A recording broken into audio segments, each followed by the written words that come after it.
So in this video, I'll be teaching you on how to accept donations on Wix. So first, you need to open any web browser or search engine, and after that, you'll be able to go to wix.com and access your account.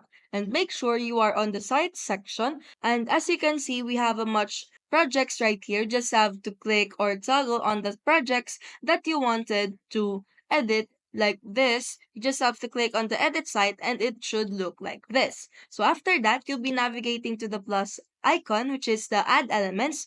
Just click on that one, and under that, you will see a bunch of options. But as you can see here on the button, just click on that one, and as you can see, we have a search icon right here. Once we click on that, we'll be able to search for the donate. So once you click on the donate and search for it, you'll be able to generate this type of donation. So for example, we have the donation form right here, which is here. You will see right there. And we can also add some applications for the site, which is the Wix donations and many more. So if you find this video helpful, don't forget to smash that like button and subscribe so you never miss a new video.